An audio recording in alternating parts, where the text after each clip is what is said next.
1940 Europe अपनी आंखों के सामने बदल रहा था। एक के बाद एक सरहदें बदल रही थीं, एक के बाद एक परचम बदल रहे थे। Poland, France, Belgium, Netherland, Norway सब हिटलर के सामने झुक चुके थे। उसकी आर्मी बिल्कुल बिजली की तरह चल रही थी और हर जीत के बाद उसका गुरूर पहले से भी ज़्यादा बुलंद होता चला जा रहा था। दुनिया खौफ से देख रही थी। लोग एक दूसरे से पूछने लगे कि क्या इस आदमी को रोका जा सकता है। उस वक्त अगर आप भी यूरोप की गली में खड़े होते तो शायद आप भी ये बोलते कि ये जंग बिल्कुल वन साइडेड है। मगर तारीख़ कभी सबसे ज़्यादा ताकतवर इंसान को याद नहीं रखती। तारीख़ हमेशा उस लम्हे को याद रखती है जब तकब्बुर अक़ल से भी बड़ा हो जाए। और उस दिन हिटलर को भी नहीं पता था कि उसकी सबसे बड़ी जीत, उसकी सबसे बड़ी हार का पहला कदम होगी। सब कुछ बिल्कुल ठीक चल रहा था। जर्मनी की आर्मी सबसे डिसिप्लिन आर्मी थी। उनकी स्ट्रैटेजी, उनकी टेक्नोलॉजी, उनकी स्पीड, सब कुछ दूसरों से बेहतर था। इस स्ट्रैटेजी को ब्लिट्ज़क्रीग कहा गया। बिजली की तरह हमला करना। दुश्मन अभी समझता ही नहीं था कि शहर का शहर गिर जाता था। हर जीत हिटलर के कॉन्फिडेंस को बढ़ा रही थी और कॉन्फिडेंस आहिस्ता आहिस्ता गुरूर में बदलने लगा। और याद रखिए, तुम्हारा कॉन्फिडेंस तुम्हें जिता तो सकती है, लेकिन तुम्हारा गुरूर तुम्हें अंधा कर देती है। वो फैसला जिसने सब कुछ बदल दिया। 1941 हिटलर के पास यूरोप का बहुत बड़ा हिस्सा था। अगर वो यहीं रुक जाता तो शायद तारीख कुछ और होती। लेकिन उसने एक और जंग शुरू कर दी, सोवियत यूनियन के खिलाफ, ऑपरेशन बारबरोसा। उसे यकीन था कि रशिया कुछ हफ्तों में गिर जाएगा। उसने सोचा मैं हमेशा की तरह जीत जाऊंगा। लेकिन उसने एक चीज़ को बहुत हल्के में लिया, जिसका नाम था रशिया, और उससे भी ज़्यादा रशिया की सर्दियाँ। जब नेचर तुम्हारी दुश्मन बन जाए। दिसंबर आ गया, बर्फ़ गिरने लगी, टेम्परेचर -40 डिग्री तक चला गया। जर्मनी के टैंक्स चलना बंद हो गए, इंजन्स जैम हो गए, बंदूकों के ट्रिगर्स जैम हो गए, सिपाहियों के हाथ जम गए, हज़ारों सिपाही लड़े बगैर मरने लगे। कभी कभी दुश्मन तुम्हें नहीं हराता, तुम्हारी प्लानिंग तुम्हें हराती है। नेचर को अंडरस्टिमेट करना इंसान की पुरानी आदत है। स्टालिनग्रेड एक नाम, लेकिन इस नाम ने हिटलर के 1000 साल के ख्वाब को चंद महीनों में दफन कर दिया। ये सिर्फ एक शहर नहीं था, ये जर्मनी की तकदीर का फैसला भी था। यहाँ गोलियाँ सिर्फ जिस्म नहीं चीरती थीं, हौसले भी बिखर रहे थे। हर गली मौत का जैसे इंतज़ार कर रही हो। हर बिल्डिंग किला भी था और कब्रिस्तान भी। हर दीवार आखिरी सांस की गवाह बन चुकी थी। हर इंच ज़मीन हज़ारों जानों की कीमत मांग रही थी।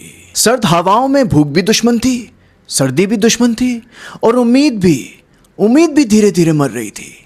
महीनों तक सिपाही जीत के लिए नहीं, सिर्फ जिंदा रहने के लिए लड़ रहे थे। फिर वो लम्हा आ गया जिसका हिटलर ने कभी तसव्वुर भी नहीं किया था। जर्मनी की 6th आर्मी, जिस पर उसे सबसे ज़्यादा नाज था, वो आर्मी खामोशी से अपने हथियार रख बैठी। उस एक लम्हे ने सिर्फ एक आर्मी को नहीं तोड़ा, एक एम्पायर का गुरूर भी तोड़ दिया। सबसे महंगी गलती, हर डिक्टेटर एक ही गलती करता है, उसे लगता है कि उससे ज़्यादा कोई नहीं जानता। हिटलर ने भी यही सोचा। उसके जनरल्स मैप्स लेकर आते थे, उसके पास नंबर्स दिखाते थे, हकीकत बताते थे, लेकिन हिटलर के पास हर सवाल का बस एक ही जवाब होता था, नो। उसका ईगो उसकी स्ट्रैटेजी बन गया, और उसकी स्ट्रैटेजी उसकी बर्बादी। फिर अमेरिका आ गया। 1941 जापान ने पर्ल हार्बर पर अटैक कर दिया। अब अमेरिका वर्ल्ड वॉर 2 में आ चुका है।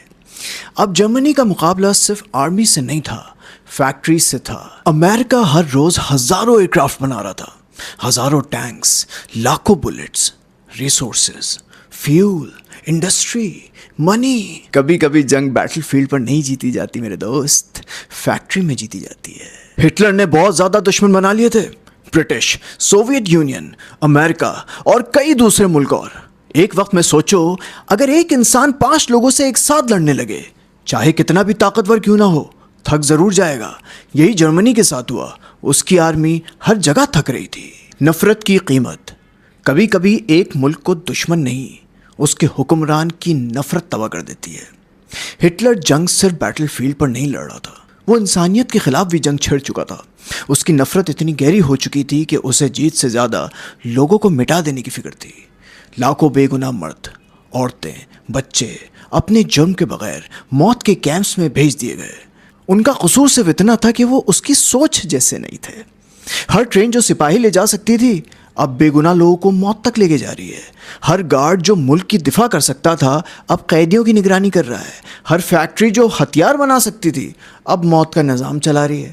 ہر دن جرمنی کی طاقت کم ہوتی چلی جا رہی تھی اور ہٹلر کی نفرت بڑھتی ہی چلی جا رہی تھی. اس نے اپنے سب سے قیمتی چیز وقت اس کو بھی برباد کر دیا، ریسورسز برباد کر دیے، انسانیت برباد کر دی، اپنے مستقبل بھی برباد کر دیا. اور یہ صرف ایک جینوسائیڈ نہیں تھا، یہ جرمنی کی اپنی بربادی کی بنیاد تھی. تاریخ نے اس دن ایک سخت سبق سکھا دیا تھا. نفرت کبھی بھی مفت نہیں ملتی میرا بھائی، اس کی قیمت ہمیشہ نسلیں ادا کرتی ہیں. جب حکومت انصاف چھوڑ کر انتقام کا رستہ چنتی ہے تو پہلے انسانیت مرتی ہے، پھر اخلاق، پھر ملک، پھر آخر میں حکمران خود. اس دنیا میں بھوک سے زیادہ خطرناک چیز نفرت سے بھرا ہوا دماغ ہے، کیونکہ وہ صرف دشمن کو نہیں اپنے ہی مستقبل کو جلا دیتا ہے. برلن اب ہٹلر کا شہر نہیں رہا تھا، وہ اس کی قبر بن چکا تھا. بنکر کے اندر ایک آدمی بیٹھا تھا جس نے کبھی پوری دنیا کو اپنے گھٹنوں پر لانے کا خواب دیکھا تھا، لیکن آج وہ اپنی زندگی سے بھاگ رہا ہے. باہر توپوں کی گرج تھی، اندر خاموشی چیخ رہی تھی. ہر دھماکہ اسے یاد دلا رہا تھا کہ اس کی سلطنت آخری سانس لے رہی ہے. اس نے سمجھ لیا تھا کہ اب کوئی میریکل نہیں ہوگا، اب کوئی جیت نہیں ہوگی، اب صرف انجام باقی ہے بس. ایک دن پہلے اس نے اپنی گرل فرینڈ ایوا براؤن سے شادی کی، شاید اس لیے تاکہ موت سے پہلے کم از کم زندگی کا ایک رسمی احساس ہی مل جائے. 30 اپریل کی دوپہر اس نے اپنا ملٹری یونیفارم پہنا. آخری بار اپنے وفاداروں کے ساتھ ہاتھ ملایا. کچھ کہا نہیں، بس دھیمی سی نظر اٹھائی جیسے سب الفاظ ختم ہو چکے ہوں. پھر بنکر کا دروازہ بند. اب ایک کمرہ، 2 لوگ اور چند لمحوں کی خاموشی. ہٹلر نے اپنی پستول اٹھائی، اسے دیکھا اور بنا کسی نعرے کے، بنا کسی تقریر کے، بنا کسی جیت کے اپنی کن پٹی پر رکھ دی. ایک گولی چلی اور ایک آواز کے ساتھ 12 سال کی نازی حکومت کا اختتام ہو گیا. یا یہ کہیے کہ 12 سال کی نازی حکومت کا غرور ہمیشہ کے لیے خاموش ہو گیا. اس کے بالکل پاس ایوا براؤن نے زہر کھا لیا. وہ بھی اسی کمرے میں تھی، ہمیشہ کے لیے سو گئی تھی. دروازہ کھلا، اندر صرف 2 لاشیں، نہ تاج بچا، نہ تخت، نہ سلوٹ، نہ شہرت، صرف خاموشی. ہٹلر کی آخری خواہش تھی کہ اس کی لاش دشمنوں کے ہاتھ نہ کی جائے، اس لیے اسے بنکر کے باہر لے جایا گیا. پیٹرول ڈالا گیا اور آگ لگا دی. سوچئے، جس آدمی نے پورے یورپ کو آگ میں جلا دیا ہو، آخر میں اس کا اپنا خود کا جسم بھی آگ میں جل رہا تھا. پھر کچھ وقت کے بعد جرمنی نے بھی سرنڈر کر دیا. جس آدمی نے سوچا تھا کہ اس کا نام 1000 سال تک حکومت کرے گا، اس کی حکومت صرف 12 سال میں راکھ بن کر ہوا میں اڑ گئی. تاریخ کا سب سے دردناک سبق یہی ہے میرا بھائی، جب تکبر انسان سے بڑا ہو جائے تو انجام جیت نہیں ہوتی، صرف تباہی ہوتی ہے.